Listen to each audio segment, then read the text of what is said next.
Santo Deus, glorificado é o teu nome, e essa noite estamos como igreja reunidos para aprender da tua palavra. Clamamos a Deus que o teu Santo Espírito venha iluminar, trazer entendimento a cada um de nós e nos preparar para a transformação da nossa vida, a fim de que a glória do Senhor se manifeste em nós. Em nome de Jesus oramos. Amém. Meus irmãos, a gente precisa entender um pouquinho o momento em que João escreveu a carta, e eu não vou fazer uma introdução muito longa a respeito das epístolas de João, porque nós teremos outros dias para poder pregar, e aí a cada momento, dos momentos específicos do capítulo seguinte, ele pode ser trazido uma atualização a respeito de algum outro momento específico de quando essa carta foi escrita. Mas algumas coisas eu preciso trazer hoje aqui para a gente. O momento em que João escreveu essa carta, ele foi no final do primeiro século, mais ou menos em 95, no ano de 95. Olha que legal, 95. E aí, ele estava em Éfeso. João foi um dos pastores da igreja de Éfeso.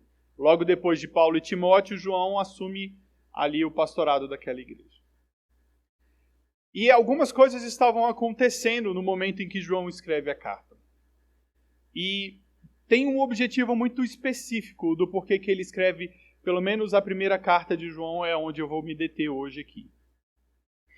No momento em que ele escreve a carta, um movimento de informações ali, né, de palestras, de palavras, estava surgindo no meio da igreja e naquela cidade, naquelas regiões, no meio da igreja do Senhor, que era um movimento gnóstico. E mestres gnósticos, eles estavam começando a anunciar e pregar. E olha que interessante, a gente termina a carta de 2 Coríntios, do apóstolo Paulo falando àquela igreja, exatamente alertando e advertindo aqueles irmãos quanto a falsos profetas que estavam no meio da igreja, e eles toleravam essas pessoas lá.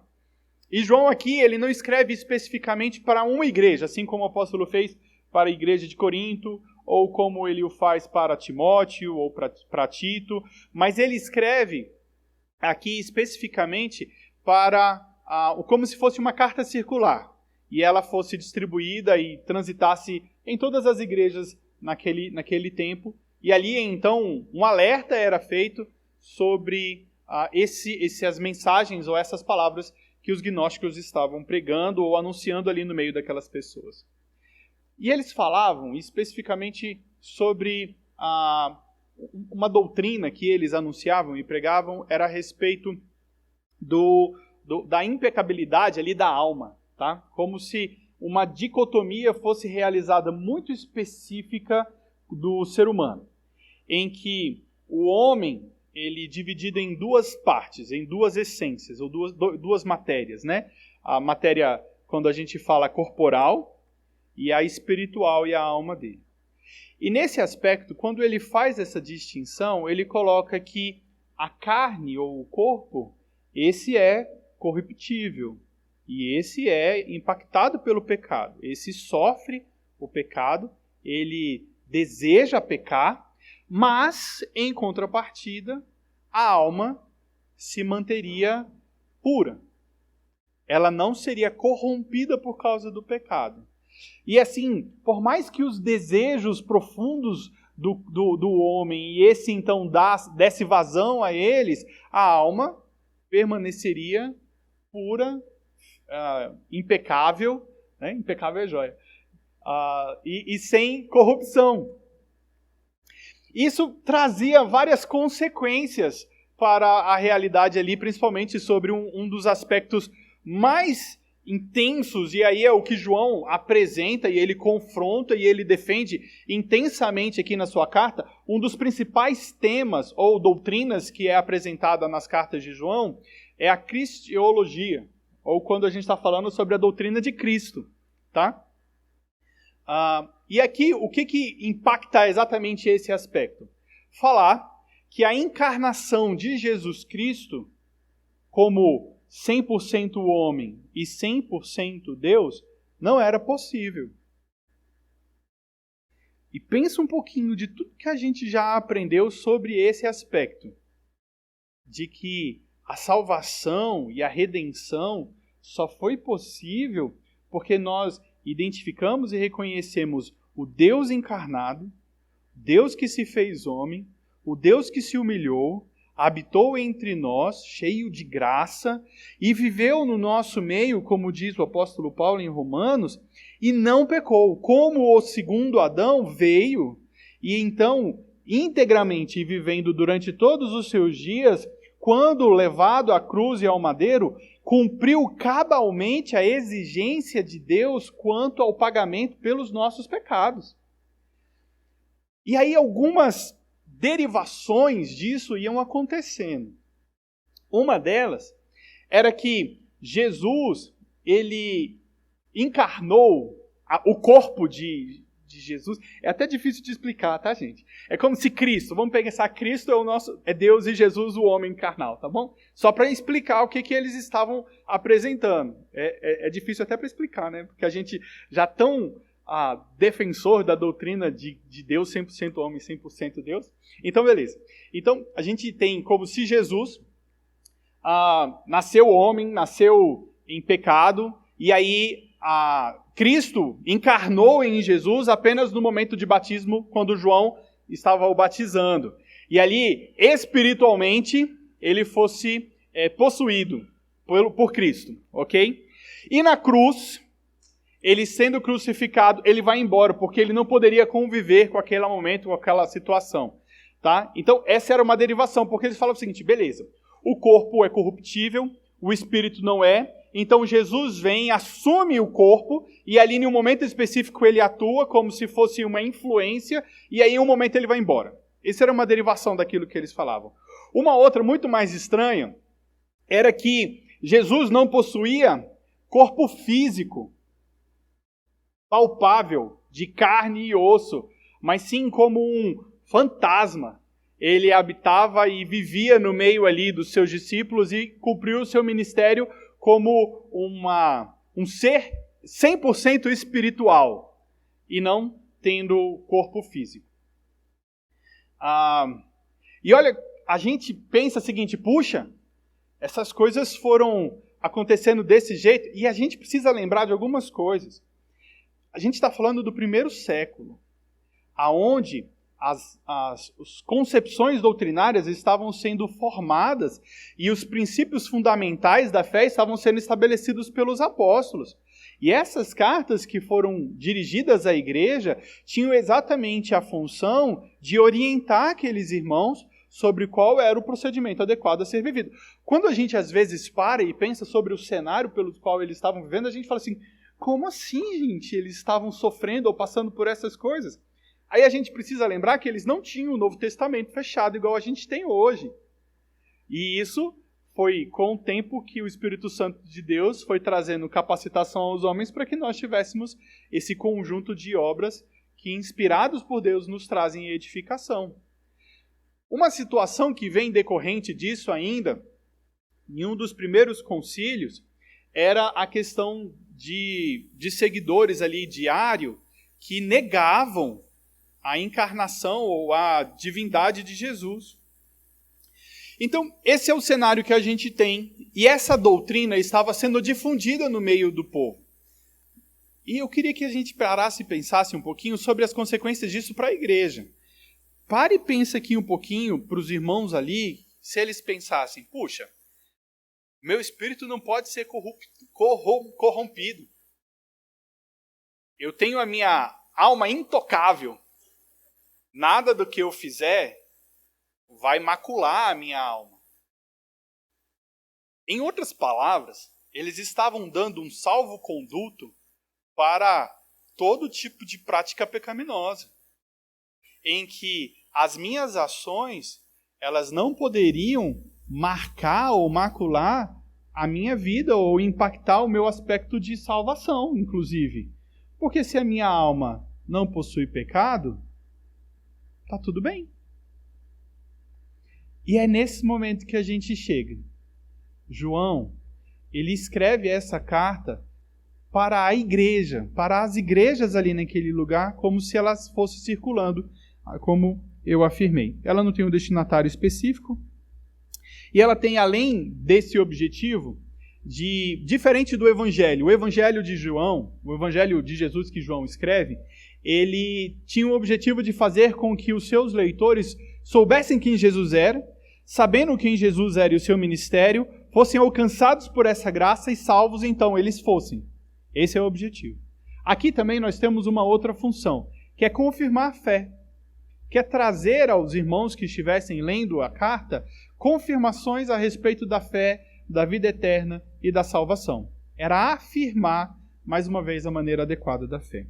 Chegamos agora no momento em que eu quero começar a explicar os textos e os versículos aqui que a gente tem nesse primeiro capítulo de João. O que é legal, João não precisa se apresentar e dizer assim, olha, como em outros momentos, algumas pessoas até questionam se isso seria uma epístola ou mais mesmo um tratado, mas é uma carta que João escreve e as pessoas sabiam quem ele era, uma pessoa bastante conhecida, e ele não tem necessidade de fazer uma apresentação, tá bom? Então vamos lá.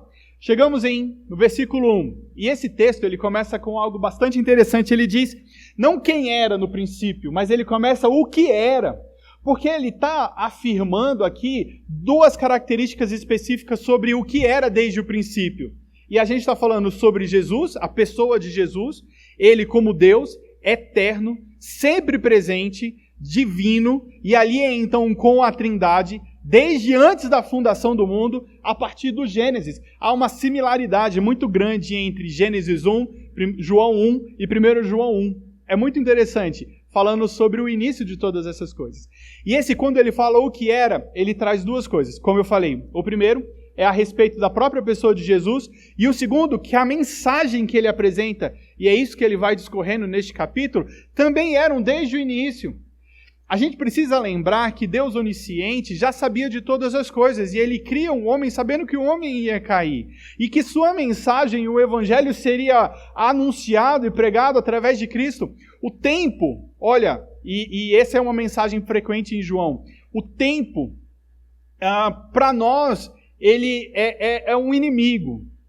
Mas para Deus, o tempo é uma abstração que a gente não consegue nem perceber. Quando a gente está falando do tempo, é algo que o próprio Deus criou. Deus criou o tempo. Na eternidade, antes da criação, não existia um tempo, um início, um meio e um fim. Quando a gente está falando agora a respeito de nós, como seres criados, somos impactados pelo tempo. Nós nascemos em um dia, e aí a gente celebra, e hoje eu posso afirmar, faltam 19 dias para os meus 40 anos. Eu estou falando para todo mundo. Aqui eu estou fazendo contagem regressiva, né? Beleza, então tá bom. 40 anos é importante, gente. Então eu estou guardando, marcando no calendário. Ok. Aí, o tempo é algo assim que marca a nossa história. Existe um momento, existe o marco dos 40 anos, e existe o dia que eu vou morrer. Existem os intervalos, os momentos específicos, especiais na nossa história. Eu casei no dia 1º de janeiro de 2005, mudou a minha vida, gente. Sabe? Então, nós somos impactados pelo tempo. Deus não. O tempo, para ele, não é algo que a gente deveria se preocupar, ou ele que se preocupa com ele, com o tempo. E aí, quando a gente fala ele lá desde o princípio, tanto ele quanto Cristo, no caso, ele 100% divino ali, como pré-existente, ele não foi criado. Essa é a ideia. E a sua mensagem, o evangelho, já também estava presente lá desde o início. Não foi algo construído no tempo, mas sempre estando lá. E aí por quê? Ele continua. Fala sobre os sentidos, e ele destaca 3 sentidos especiais aqui. Ele fala sobre o ouvido, aquela mensagem, então o que nós ouvimos desde o princípio, o que era desde o princípio e nós ouvimos. Então ele está falando sobre a própria pessoa de Jesus encarnada, e eu gosto de lembrar de Hebreus 1, quando ele fala, Deus no passado falou de tantas formas, e hoje, através do seu Filho, ele nos anuncia. Então, nós ouvimos, aí ele fala sobre o primeiro sentido, a audição. Depois ele fala também sobre o que nós vimos. Ele fala agora da visão. Aí, olha como a gente precisa lembrar dessa introdução que eu fiz. Lembra aí dos que disseram que Jesus não tinha corpo material? Então, nós vimos E depois ele fala, nós tocamos, sentimos. Jesus era homem, ele tinha carne, ele na cruz sangrou. Nós vimos isso, nós ouvimos isso, nós tocamos nele. Então, nós aqui no primeiro versículo, ele está falando efetivamente, Jesus Cristo é Deus homem, encarnado, 100% homem e 100% Deus. Ele faz um parênteses aqui agora. Na sua Bíblia talvez tenha um travessão no início do versículo 2 e no final do versículo 2. É como se ele estivesse fazendo um parênteses mesmo. E nesse parênteses ele vai para um outro momento específico da vida de Jesus. Ele agora vai falar sobre a ressurreição. E ele fala, e a vida se manifestou. Quando no finalzinho do versículo 1 ele diz a respeito do verbo da vida. A vida se manifestou, e nós vimos, e dela damos testemunho, e anunciamos a vida eterna, que estava com o Pai, e nos foi manifestada. Ele está falando exatamente, olha, nós vimos o Jesus encarnado, e ele nos ensinou, nos instruiu, e ele então, nós pudemos apalpá-lo. Aí agora ele vai no versículo 2. A vida se manifestou. Aquele que fora morto no Calvário, não ficou morto, mas ele ressuscitou. Vimos e fomos suas testemunhas. Eles tiveram a oportunidade de contemplar. Olha, João foi o dos apóstolos de Jesus, o único que não foi martirizado. Morreu de velho. A gente está falando de 95. Então João viveu vida longa e morreu velho. Depois desse momento aqui, ele é exilado para a ilha de Patmos e ali ele escreve o livro de Apocalipse. Mas nesse momento ele está falando o seguinte, nós testemunhamos o ministério de Jesus, nós testemunhamos os seus milagres.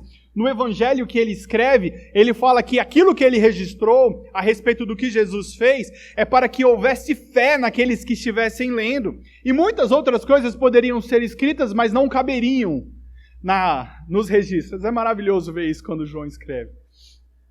João não somente testemunhou o ministério de Jesus, mas também sua crucificação. Olha só, João, ele era um primo de Jesus.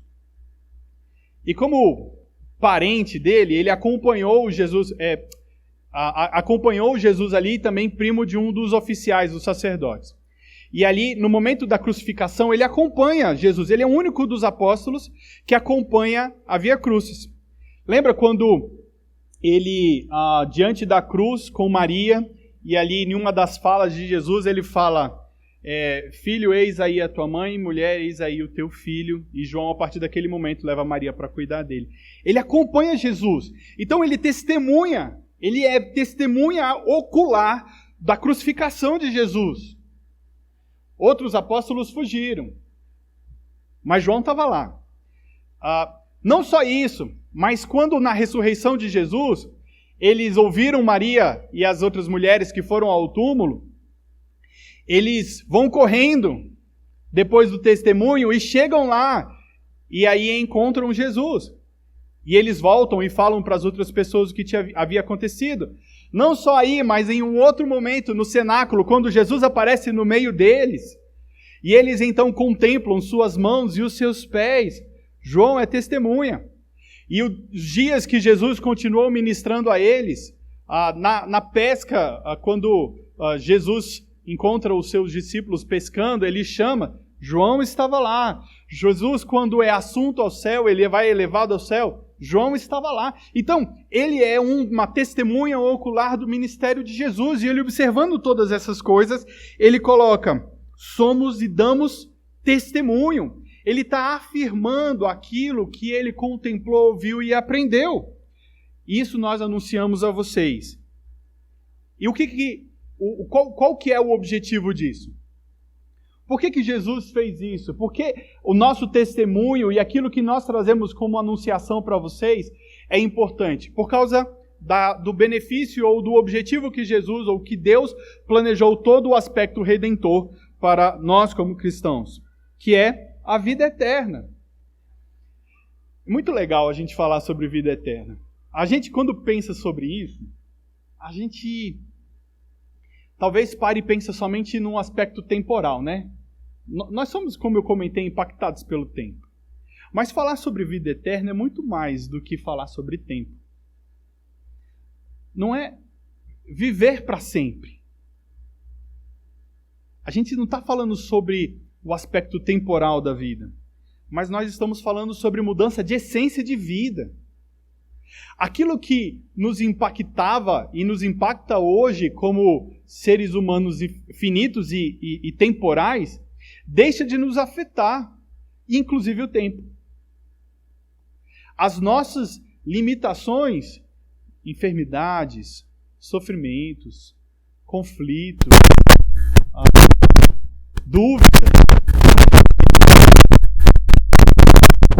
isso deixa de ser uma realidade. E o aspecto aqui é sermos salvos do pecado, é retirados desse aspecto em que eu e você, inclinados e movidos muitas vezes pelo pecado, deixamos então de sofrer por causa disso, e inclusive o tempo deixa de ser um aspecto limitador.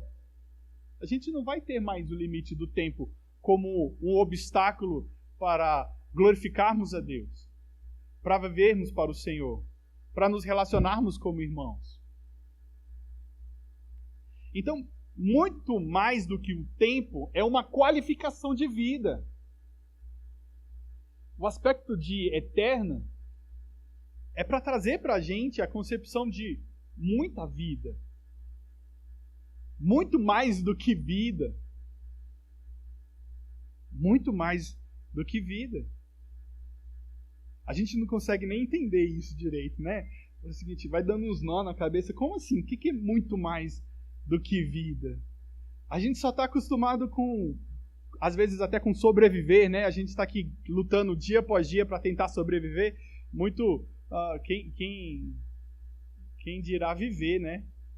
E aí a gente pensa no céu, na salvação, na eternidade, e pensar muito mais do que vida é um conceito que a gente precisa parar e queimar alguns neurônios para poder chegar assim, Jesus, muito obrigado, porque lá no céu nós não seremos limitados nem pelo tempo. E aí a gente diminui o problema do tempo, né?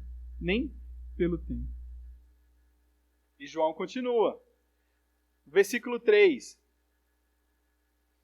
Aí ele traz um dos aspectos muito legais para mim.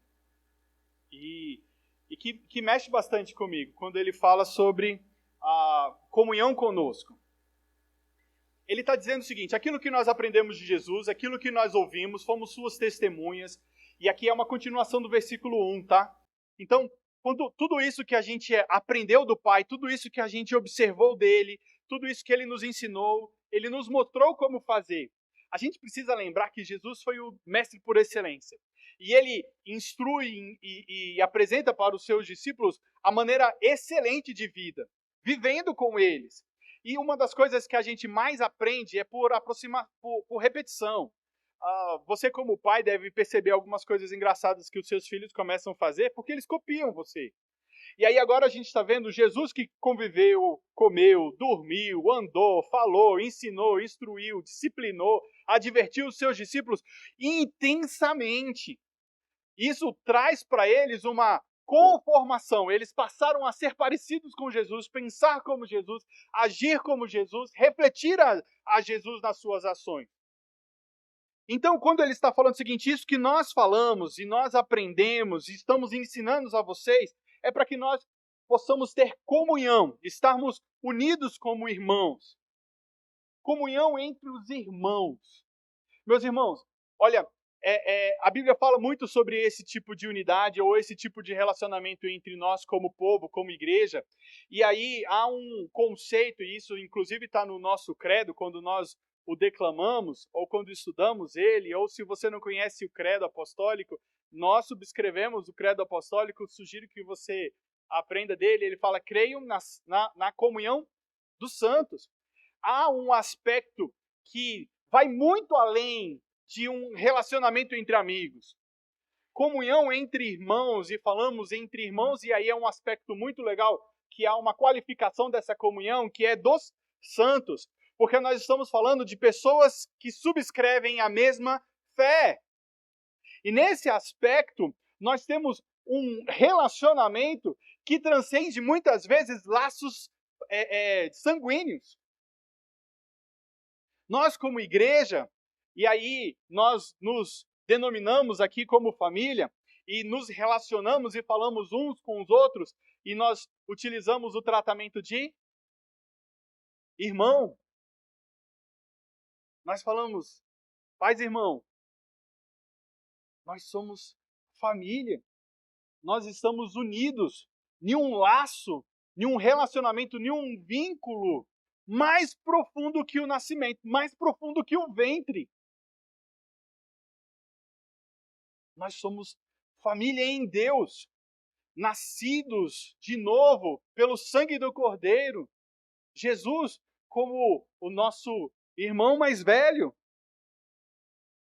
Essa comunhão, como irmãos, ela é refletida por uma outra comunhão. E aí João, ele continua, ele fala assim, para que vocês tenham comunhão conosco. E aí ele fala, ora, no finalzinho do versículo 3, a nossa comunhão é com o Pai e com o seu Filho, Jesus Cristo. Nós temos uma comunhão com o Pai e com o Filho, e cada um de nós, alcançados por essa graça, como, então, comunhão dos santos, nós somos unidos em Deus uns com os outros. É como se houvesse uma triangulação. Pensa aqui comigo. Eu tenho comunhão com Deus, por causa de Cristo Jesus e o seu sangue na cruz do Calvário. Você também tem comunhão com Deus, por causa de Cristo Jesus e o seu sangue vertido na cruz do Calvário. E por causa dessa união nossa com Deus, nós podemos também estar unidos. A barreira que existia entre nós e Deus por causa do pecado, tendo sido rompida, nos dá a oportunidade de criarmos pontes entre nós e nos formarmos como uma família, e vínculos e laços são criados.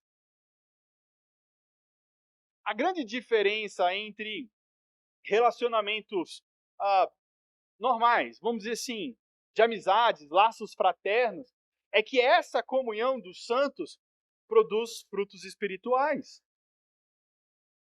Enquanto que um relacionamento entre amigos, ele pode ser simplesmente legal, aqui nós estamos falando de produzir frutos espirituais. Muito mais do que uma amizade, nós estamos falando de uma fraternidade ou de laços profundos em Cristo, em que a sua dor passa a ser a minha dor, a sua alegria se torna a minha alegria, a sua preocupação é minha preocupação também, a sua necessidade se torna a minha necessidade. A igreja, nos primeiros séculos, tinha isso tão claro, que no fundamento ali da igreja em Atos, dizia que nada tinham, nenhum deles tinha falta de nada. Tinham tudo em comum. Eles compartilhavam tudo. As necessidades ali eram supridas um pelos outros. Isso só é possível existir, gente, por causa dessa união com Cristo. E é o que João está falando.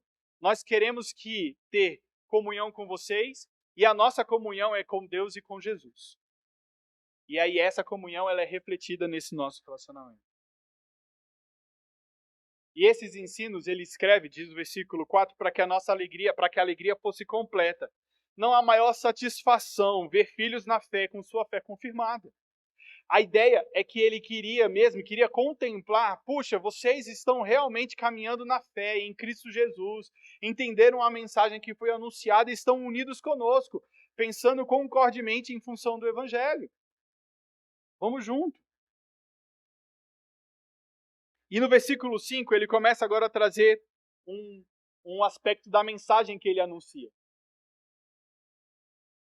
E ele fala, a mensagem que nós anunciamos é essa: Deus é luz, e nele não há treva nenhuma.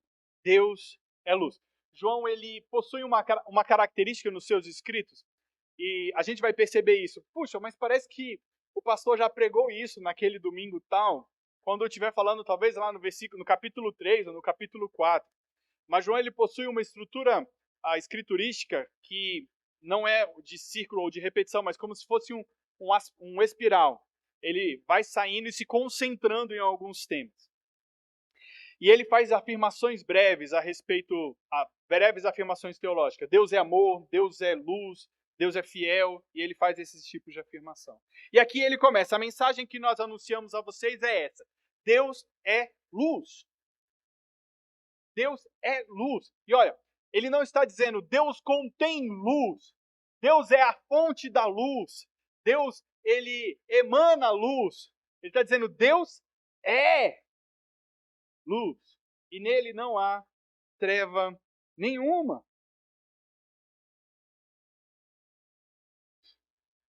Ele está falando sobre aquilo que eles ouviram eles proclamar. Falando exatamente sobre a forma de anunciar, não guardarem a mensagem para si, mas fazerem exatamente o que Jesus ordenou que eles fizessem, que era vão e façam discípulos em todas as nações, anunciando, pregando e discipulando.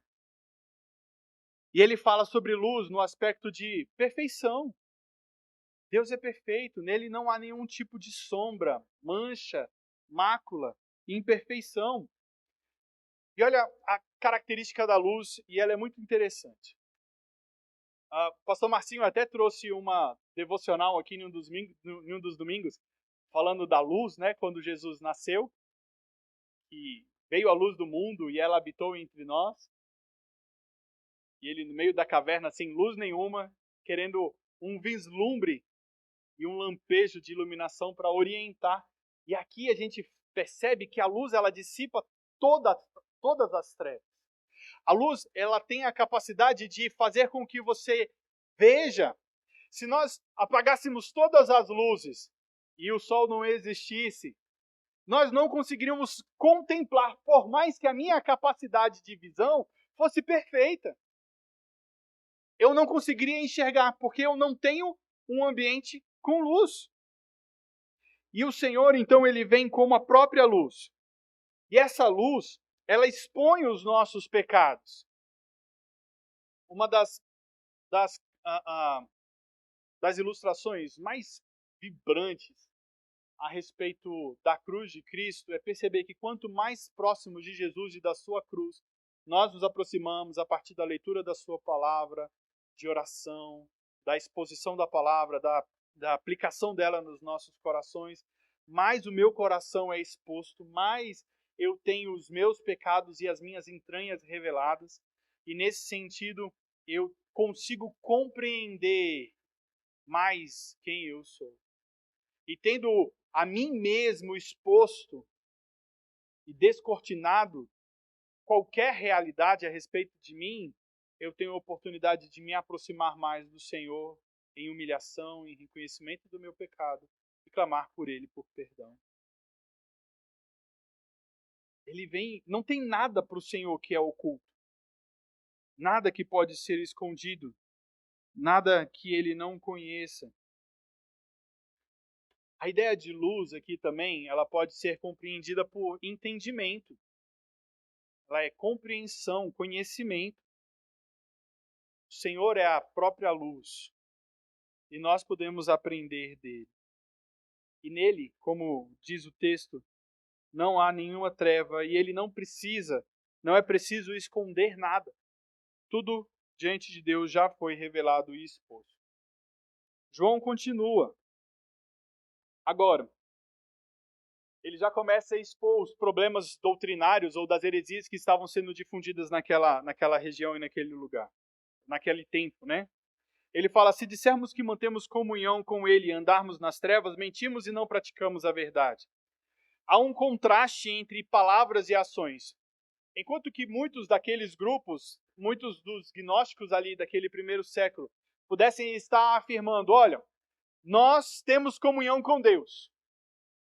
Mas as suas obras, as suas práticas, a conduta deles era completamente contrária a esse tipo de discurso, porque somente aqueles que andam na luz diante do Senhor podem ter comunhão com Ele. Aqueles que foram iluminados pela sua graça podem ter comunhão com Ele.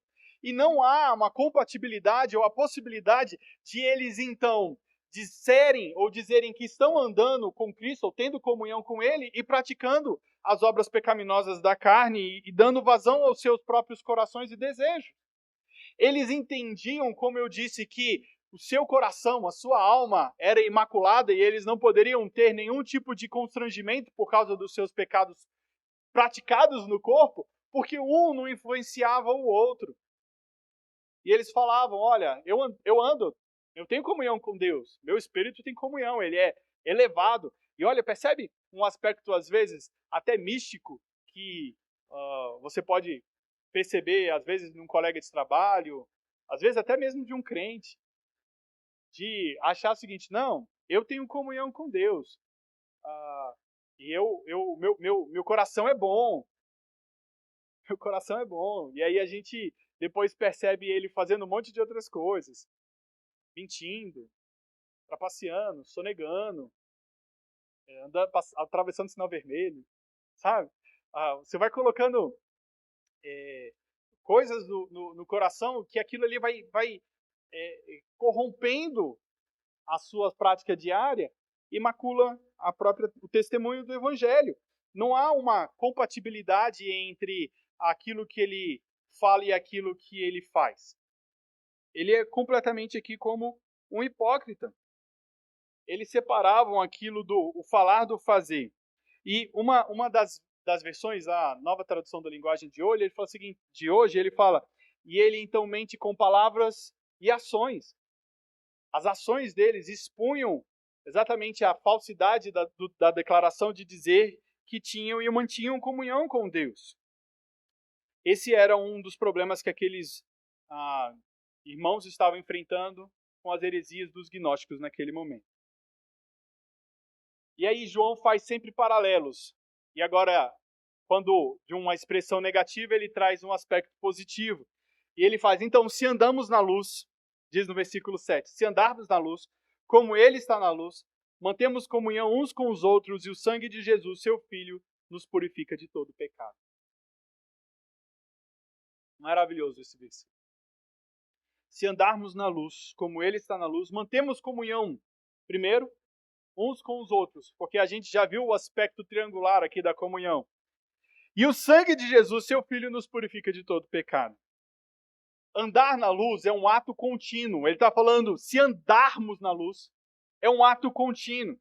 Significa que vivemos no brilho da luz de Deus, de modo que refletimos as virtudes e a sua própria glória.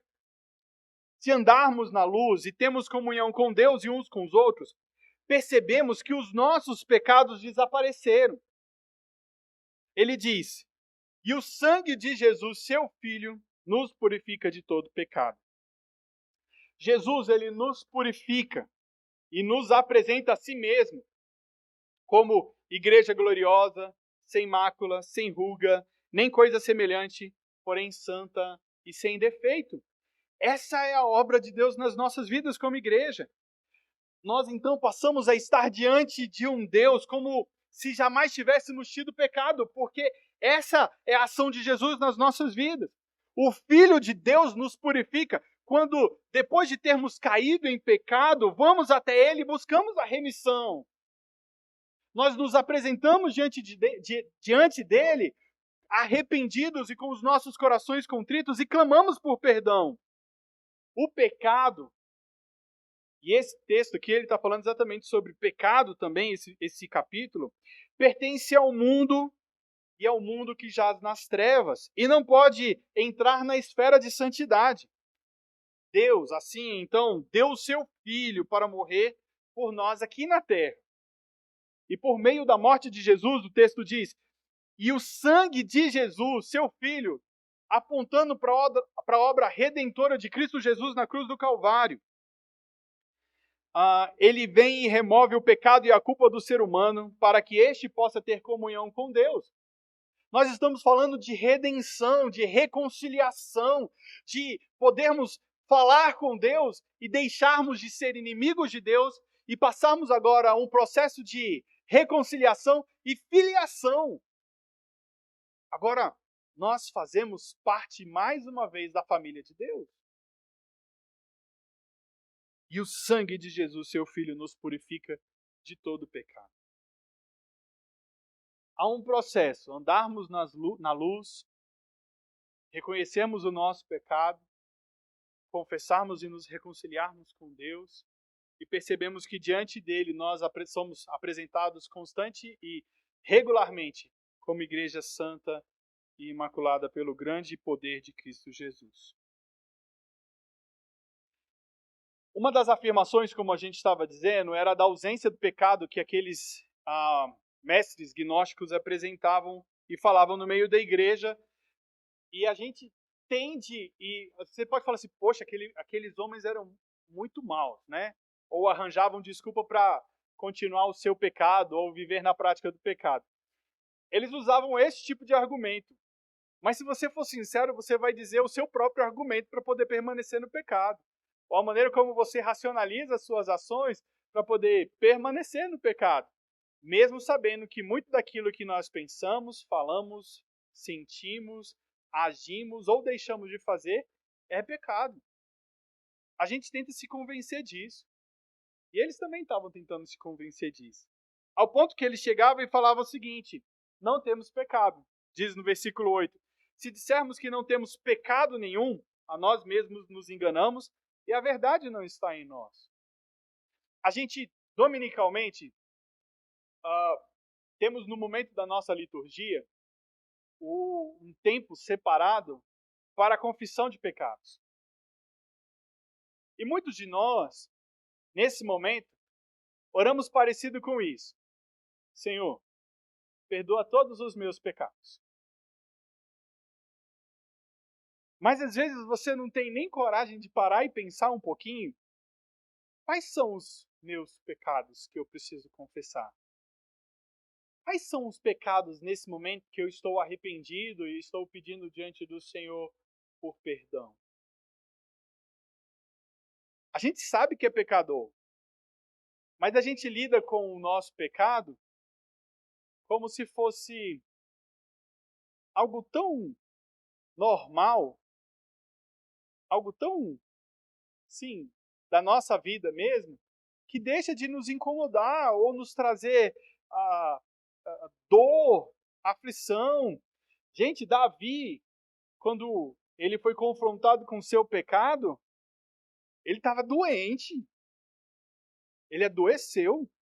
O seu corpo definhava. Doía. Parece que a gente vai minguando, assim, né? E acho que aqui ele tava, esse povo falava o seguinte: eu não tenho pecado. Eles chegaram, avançaram num estado e eles estavam afirmando que estavam além da pecaminosidade.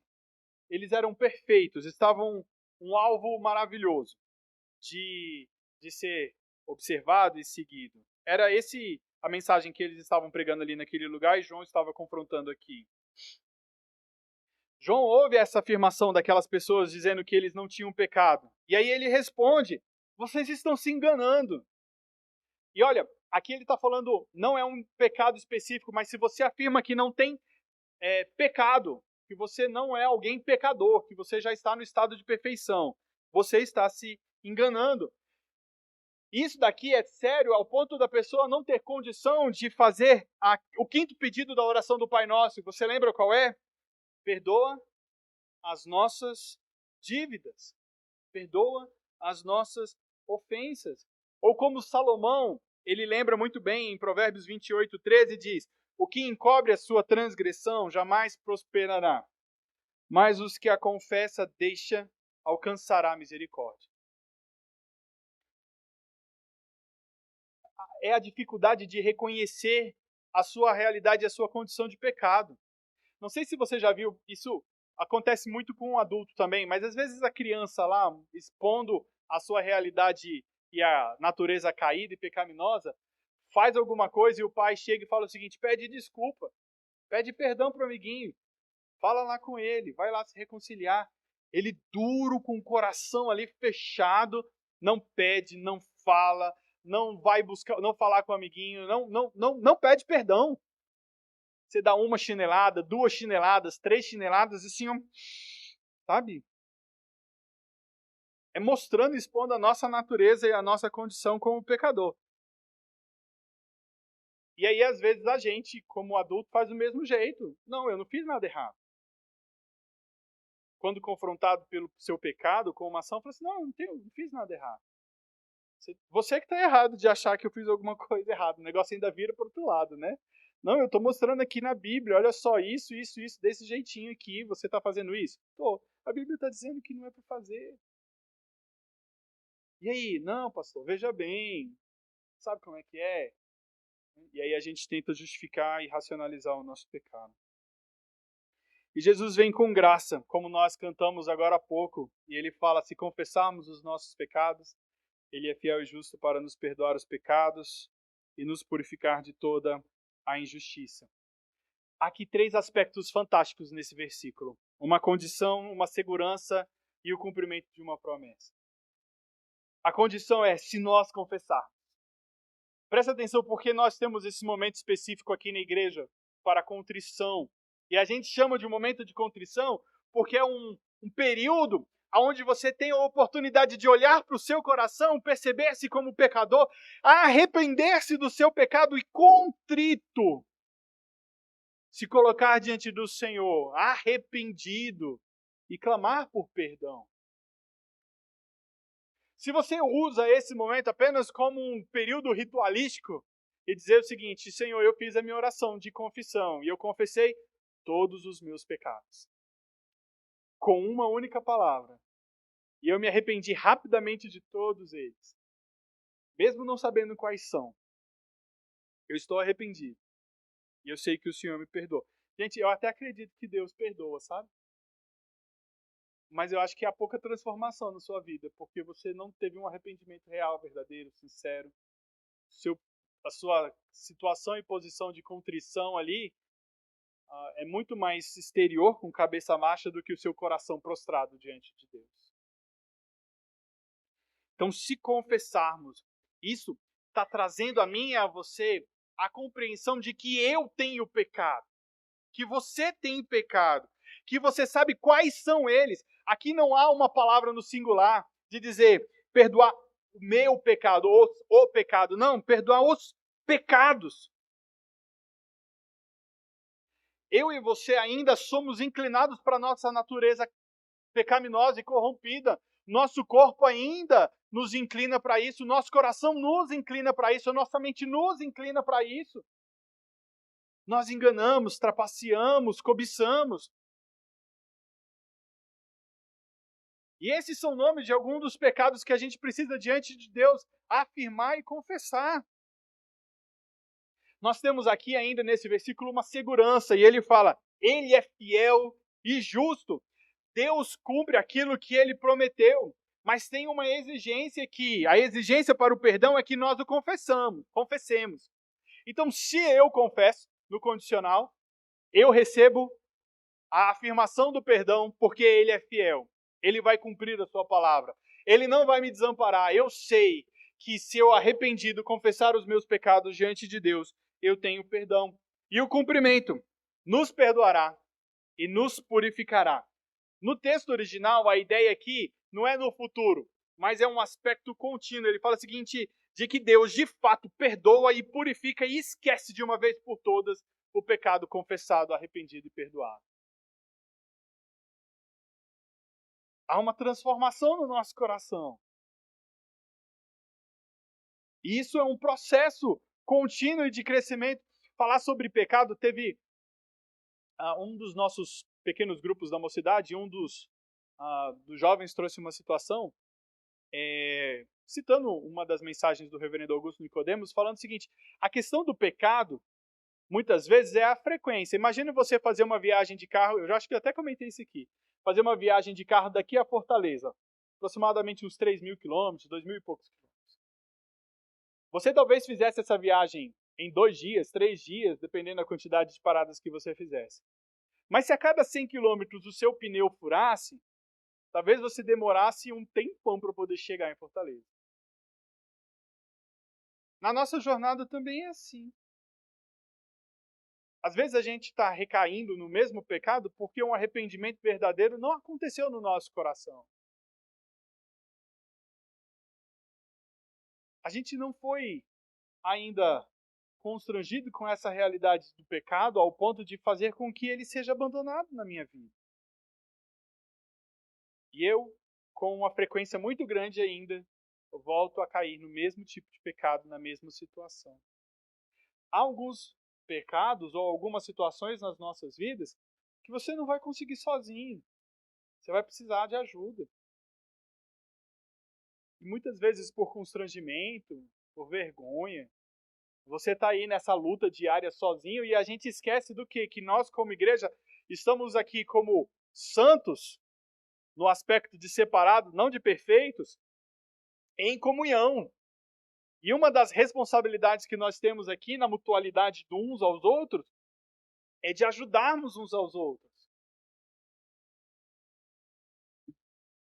Então, se você percebe uma recorrência aí, uma dificuldade de arrependimento, peça ajuda. Peça ajuda. Quando a gente está confessando, é algo maravilhoso, porque nós estamos falando a mesma coisa que Deus fala a respeito do meu pecado. Confessar significa que eu digo a mesma coisa que Deus fala sobre o meu pecado. É pecado. E eu estou afirmando, Senhor, realmente, é pecado. Eu estou em concordância com Deus. A lei do Senhor, a sua palavra nos diz, você é pecador. E não como o fariseu que chegou no templo para poder orar e batendo no seu peito todo orgulhoso, mas sim como o publicano que chegou, como diz Lucas 18:13, Deus, tem misericórdia de mim, pecador. Esse que entrou humilde foi perdoado, enquanto que o fariseu que chegou lá todo orgulhoso não saiu de lá perdoado. Quando então Deus e o homem dizem a mesma coisa sobre o pecado, o sangue de Cristo dissolve a mácula do pecado. Deus jamais se lembrará do pecado. Ele perdoa e esquece, lança, como diz o Antigo Testamento, lança Malaquias, lança no mar do esquecimento. De fato, verdadeiramente, Deus é amor. E o último versículo, versículo 10, ele diz, se dissermos que não cometemos pecado, fazemos dele um mentiroso e a sua palavra não está em nós. Ele está aqui afirmando sobre o pecador impenitente, aquele que não reconhece o seu pecado e ele ainda na presunção de contrariar a palavra de Deus, afirma o seguinte, não, vocês estão afirmando, a Bíblia está afirmando que eu tenho pecado, mas não, eu não pratico o pecado. Aqui já não cometemos pecado, já não é a prática do pecado mais. Antes era ter pecado, aqui agora é a prática do pecado. Nós estamos dizendo que Deus é mentiroso e a sua palavra não está em nós. Se ele não é pecador, se esse que afirma, ou muitas vezes ali os gnósticos, mas pode ser você também, tem afirmado que você não tem pecado, pois insiste que não pecou, fala e faz de si igual a Deus. Perfeito, não pecado. Como aquele que faz de você igual a Deus. A sua palavra, Deus declara que o homem é culpado por pecar. Nós nascemos, como diz Davi, nós nascemos em pecado e em pecado me concebeu a minha mãe. Agora, quando este pecador impenitente recusa ouvir a evidência do seu pecado, ele está acusando Deus de mentiroso. Se coloca numa posição maior que Deus e diz, não, Senhor, o Senhor está errado. Não, Deus, o Senhor está errado. Eu não pequei. Eu sou muito bom. Isso que eu faço aqui não é errado. E aquilo que o Senhor está dizendo é mentira.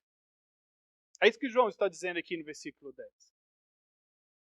Trazendo com afirmações veementes o aspecto de que aquele grupo de pessoas que estavam inseridos na igreja ou tentando pregar ou trazer os crentes ali daquelas regiões para o seu discurso e convencê-los disso, de que eles poderiam viver uma vida plena, real, fazendo o que quisessem e isso não corromperia o seu corpo. E eu trouxe para a gente, pensando nesses trechos, 3 aplicações para que a gente pudesse pensar em como que isso impacta as nossas vidas. A primeira delas é que da mesma forma como a heresia dos gnósticos esteve presente na época de João, lá no primeiro século, hoje nós sofremos fortemente com o liberalismo, que busca negar a divindade de Jesus e afirma apenas a realidade de um Jesus histórico. Nega a inspiração e a inerrância das Escrituras.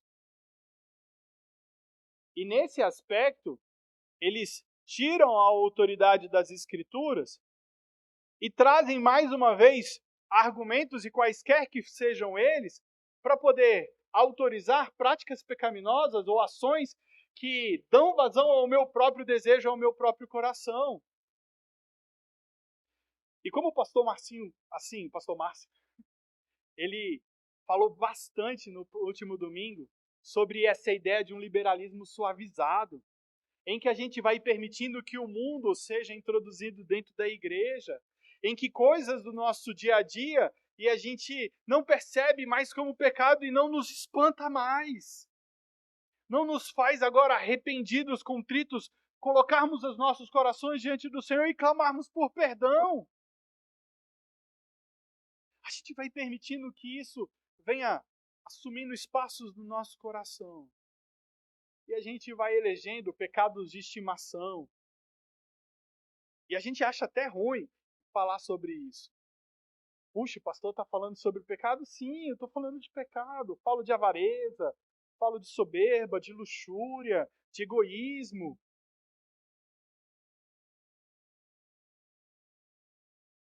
Falo da ideia da omissão que muitas vezes nós cometemos por deixarmos de amar as pessoas que estão à nossa volta e não apresentarmos Cristo a elas. De vermos necessitados, tanto dentro da igreja quanto fora dela, e o nosso coração não se compadece. A gente acorda de manhã na segunda-feira e vai dormir tarde na sexta-feira, simplesmente trabalhando sol a sol, para quanto mais nós pudermos arrecadar, vivermos para esbanjar ou gastar o nosso dinheiro do jeito que eu quiser. A Bíblia nos ensina como nós devemos administrar os nossos recursos. E tantas outras coisas que a gente poderia relacionar. E eu sei que o Espírito Santo de Deus, ele que nos convence da justiça, do pecado, do juízo, ele frequentemente tem alertado e falado com você a respeito de situações na sua vida que deveriam ser mudadas. E você vai deixando de ouvir e ignora exatamente esses alertas que Deus tem feito para você. Sabe o problema que a gente percebe nisso? É que a gente passa a fazer como o apóstolo Paulo advertiu Timóteo em 2 Timóteo 4, nos versículos 3 e 4. Esse para mim é um dos versículos mais atuais de todos os tempos. E ele diz: pois virá um tempo em que não suportarão a sã doutrina, pelo contrário, se rodearão de mestres segundo a sua própria cobiça, como que sentindo coceira nos ouvidos. Eles se recusarão a dar ouvidos à verdade, entregando-se a fábulas. Meus irmãos, hoje, muito mais a gente tem se deixado convencer por coisas que não possuem eco nas Escrituras. Por quê? Porque isso faz bem aos meus ouvidos, faz bem para a minha prática de pecado, me incentiva a permanecer do jeito que eu estou. E enquanto que o Evangelho vem me confrontar para que eu diariamente seja transformado à semelhança de Cristo Jesus, varão perfeito.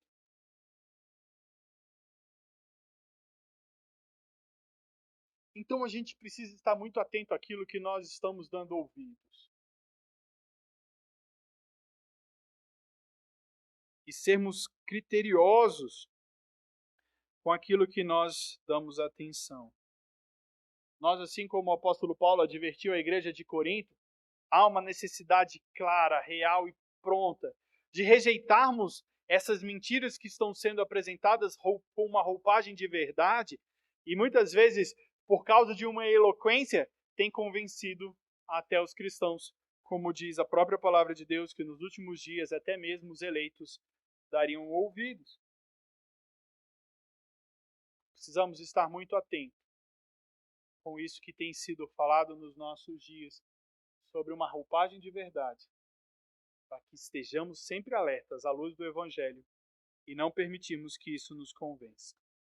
Segunda aplicação que eu queria trazer para os irmãos é que essa comunhão verdadeira que a gente percebe ali em João, nós podemos ter com Deus e com os meus irmãos, quando ouvindo a mensagem do Evangelho, eu sou transformado pela sua luz e assim eu posso viver em conformidade a essa mensagem.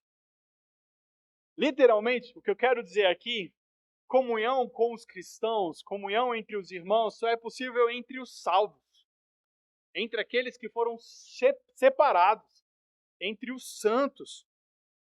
Essa verdadeira comunhão, ela é experimentada quando vivida em Cristo Jesus. Eu não tenho como expressar ou aplicar ou desejar viver sobre um aspecto de uma comunhão a partir do meu próprio desejo, dos meus próprios critérios, não.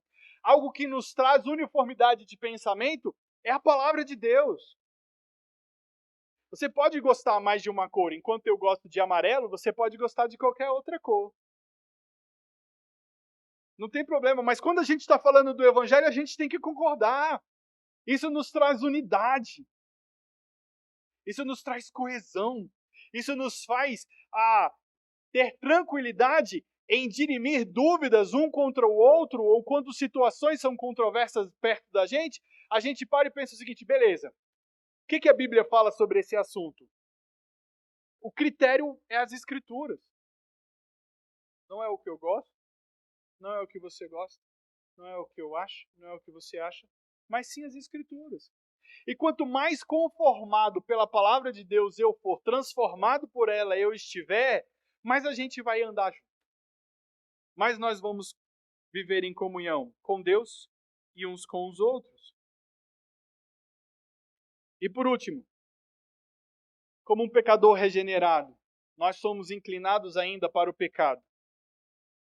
E a maravilhosa luz de Deus, ela expõe as nossas faltas e nos mostra a necessidade de arrependimento e de confissão. Negar a presença ou a prática do pecado nas nossas vidas é uma evidência de um coração não regenerado e ainda dominado completamente pelo pecado. Nós ainda sofremos contra o pecado, mas nós não somos dominados completamente pelo pecado quando salvos por Cristo Jesus. Uma pessoa que nega a presença ou a prática do pecado está provando e afirmando que ela não é uma pessoa que foi salva. Porque o reconhecimento de pecado não é algo que acontece de forma natural. O reconhecimento de pecado é algo que só é possível ser feito quando a ação sobrenatural do Espírito Santo de Deus vem sobre as nossas vidas e nos convence disso. E convencidos disso, nós então somos alcançados pela graça do Senhor e passamos a ser introduzidos ou pertencermos ao reino do Filho do seu amor. E assim, nós podemos caminhar em processo de santificação até o dia em que seremos glorificados. E aí, pensar em eternidade, não um aspecto temporal, mas sim qualificado de vida, muita vida em Cristo Jesus. Que a gente lembre disso. Eu e você, nós somos pecadores e precisamos sempre de confessarmos diante do Senhor. Há uma necessidade de nós nos aproximarmos uns aos outros, mas essa aproximação só é possível em Cristo Jesus, para que haja unidade, coesão e a gente junto caminhe em direção ao Senhor. E atentos àquilo que nós estamos ouvindo, vendo e somos então influenciados. Um alerta ou um critério interessante que você pode colocar é: eu gostei dessa mensagem porque ela faz eco no meu coração? Desconfie. O seu coração, ele é pecaminoso. Se você ouviu alguma coisa, leu no WhatsApp e achou legal, falou o seguinte: puxa vida, isso daqui está ecoando no meu coração, nos meus ouvidos, isso é legal, né? Desconfie. A mensagem do Evangelho, ela vem para nos confrontar, para nos transformar, para nos desafiar, para nos fazer andar em novidade de vida em Cristo Jesus. Que Deus os abençoe hoje e sempre. Vamos orar, meus irmãos? Feche seus olhos. Glorioso eterno Deus, graças te damos por sua palavra, porque ela é luz, porque o Senhor, como Deus que é luz, ilumina as nossas vidas e revela o nosso coração, expõe quem nós somos de verdade. E por isso nós clamamos a Ti, ó Deus, perdoa-nos, perdoa-nos. Pai, que nossos ouvidos estejam atentos somente àquilo que a Tua palavra ensina. Rejeitemos completa e diretamente, Deus, as mentiras que têm sido pregadas aí afora. Deus, e à luz da Tua palavra nós busquemos aprender, crescer e desenvolver a nossa salvação. Oramos em nome de Jesus. Amém.